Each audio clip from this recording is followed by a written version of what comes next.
In the early 13th century, one man forged the largest contiguous land empire in human history. What made this possible was not superior technology. There were no railways, no telegraph wires, no supply depots stretching across the steppes. And yet, this army moved faster and farther than any force the world had seen. Coordinated armies operating across distances of 3,000 kilometers, stretching from the Pacific coast to the borders of Europe, would remain inconceivable for Western powers for another 600 years. This was not merely conquest, it was a military revolution. The architect of this revolution was born around 1162 near the Onon River, in the harsh lands north of the Gobi Desert. His name was Temujin. In the world he was born into, the Mongol peoples were not a unified nation. They were a constellation of fragmented tribes, each ruled by its own chieftain, each at war with the others. The steppe was defined by blood feuds, raids, and constant instability. At the age of 9, Temujin's father was poisoned by enemies from a rival tribe. His family was abandoned by their clan and left to survive on their own. Temujin spent his youth in poverty, even briefly held captive in a wooden cage. But from these origins, he would build something unprecedented. Over the next 4 decades, Temujin rose through the fractured politics of the steppe. He forged alliances through loyalty rather than kinship. He offered protection to the powerless and attracted warriors who had no master. He defeated rivals one by one, the Tartars, the Nayman, the Merkit, absorbing their finest fighters into his growing following. In 1206, at a great assembly called the Kurultai, the Mongol tribes proclaimed Temujin as their supreme ruler. He took the title Genghis Khan, meaning universal ruler. For the first time in memory, the Mongol peoples were united under a single banner. What Genghis Khan created next transformed the very structure of warfare. He organized his forces using a decimal system, units of 10, 100, 1,000, and 10,000 men. Each 10-man squad had a leader. Each 100 was commanded by a centurion. Each 1,000 had a general. And the 10,000-man unit, called a tumen, became the backbone of the Mongol war machine. This was not merely administrative convenience, it was a system designed for flexibility. Commands could flow instantly from general to soldier.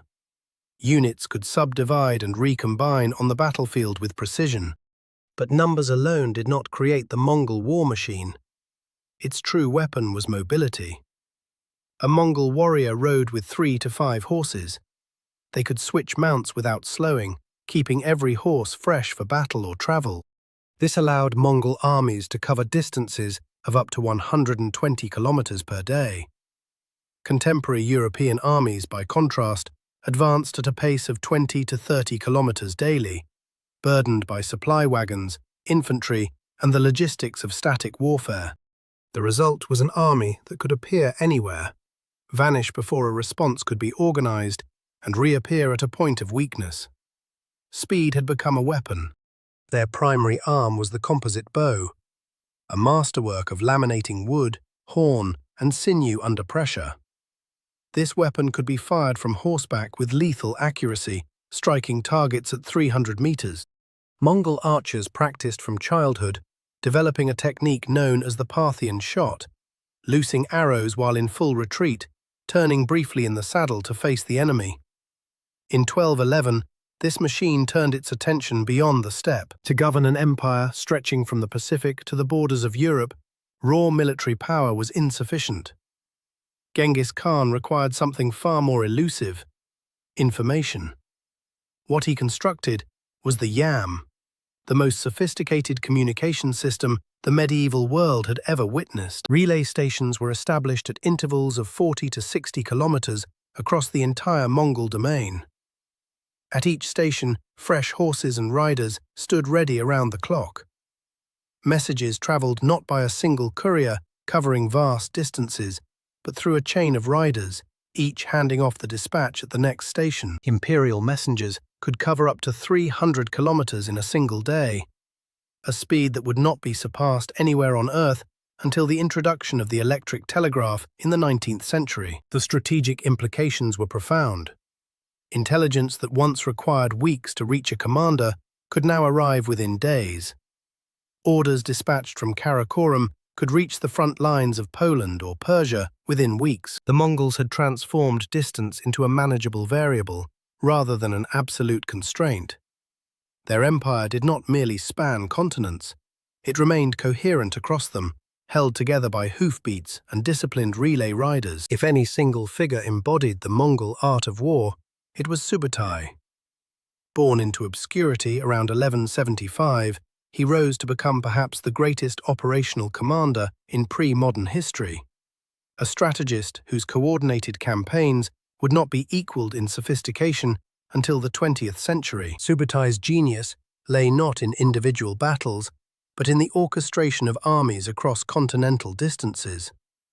In the winter of 1240 to 1241, he demonstrated this ability with a campaign that remains remarkable by any standard of military history. As the Mongol force prepared to strike Eastern Europe, Subutai coordinated 3 separate army corps across a front spanning 600 kilometers.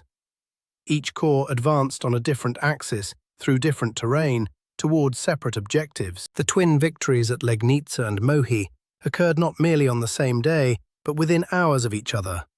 2 engagements separated by nearly 200 kilometers, yet executed in concert. The armies of King Bela IV of Hungary and Duke Henry II were shattered almost simultaneously, leaving Central Europe in chaos.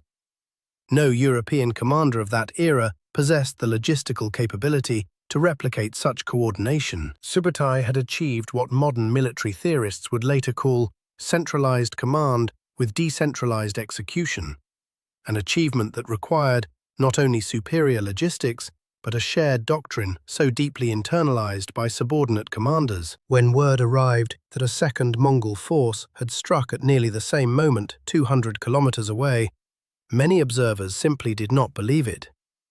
The concept itself exceeded the boundaries of contemporary military imagination. Beyond mobility and coordination, the Mongols wielded a third weapon that required no steel and no horses: systematic terror.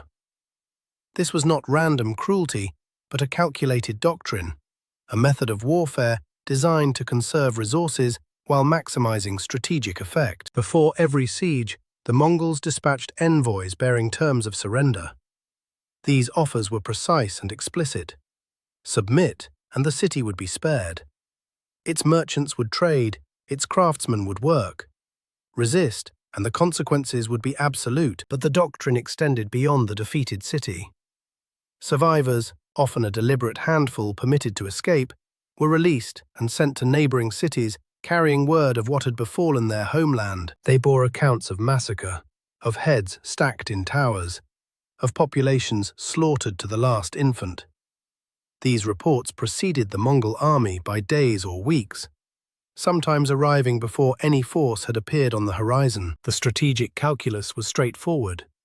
One destroyed city sent a message to dozens that had not yet been reached. Subsequent cities surrendered not because they had been defeated, but because they anticipated defeat. The Mongols conserved their strength, preserved their siege equipment, and avoided the costly grinding warfare of prolonged campaigns. They had discovered that a reputation for annihilation was itself a weapon. In the Mongol understanding, mercy was a resource deployed strategically.